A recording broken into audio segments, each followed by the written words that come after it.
4 دقائق.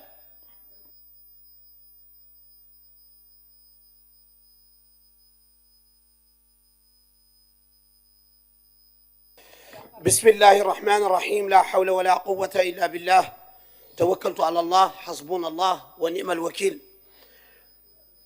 Monsieur le Président de l'Assemblée, nous sommes réunis ce matin ici pour voter ou parler et discuter autour du règlement intérieur de l'Assemblée. نختار نقول بالحسانية أن نحن كفريق أمل موريتانيا ما أعطينا نوتر أكوار إلى هذا اللي مطروح هنا هون اليوم. توضح الأمور ولا يجد حد يسوق علينا به اللي نحن ما خالق واحد من لسانه في لبنته وذا اللي نقولوا الفوق به اللي ما نجاحدين شيء. Monsieur le Président de l'Assemblée, s'il y a quelqu'un qui ne respecte pas le règlement intérieur de l'Assemblée nationale, c'est vous le Président.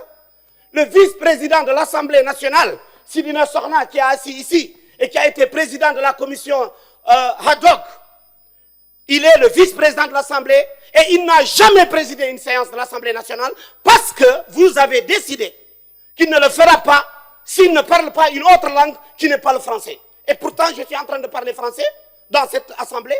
وفونا من هذه الرواية لا أنتم تبقوا تحرموا الفرنسية في هذه الأسامبلي. قولوا هنا مرة واحدة ونوقفوا ذا كامل.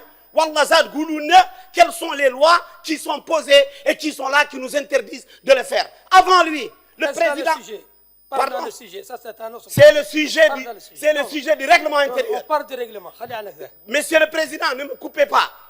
Monsieur le Président de l'Assemblée, la vérité dans cette Assemblée, c'est qu'il y a des députés qui vous plaisent. Tant qu'ils sont d'accord avec vous, ils ne vous contredisent pas, vous les envoyez en mission. Et je reconnais qu'il y a des députés honnêtes et sincères, parce que je ne peux pas cracher sur tous les députés. Et je sais que des députés honnêtes sont allés dans des missions. Mais la réalité, elle est là devant nous.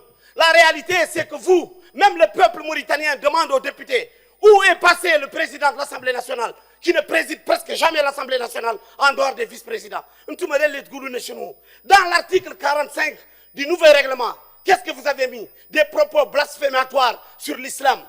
Je suis d'accord, mais comment vous pouvez mettre après l'islam le président de la République, le PM, le président de l'Assemblée? Et même la manière dont ça a été écrit, c'est grave, parce que ça montre qu'il y a une faille dans l'État mauritanien. Parce que normalement, le PM ne devrait pas être cité avant vous en tant que premier, en tant que deuxième responsable de ce pays et président de l'Assemblée nationale.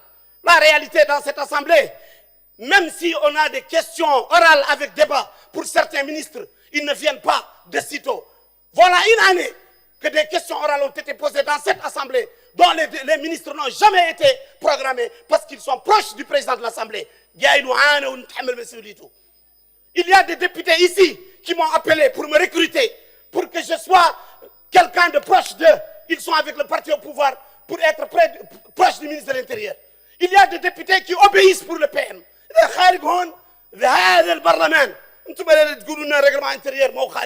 Je demande à l'ensemble des députés honnêtes de se retirer de cette séance. Parce que ce règlement-là, ce n'est pas un règlement. On est dans un camp militaire.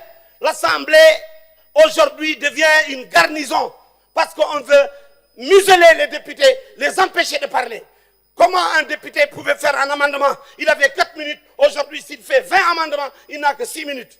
Nous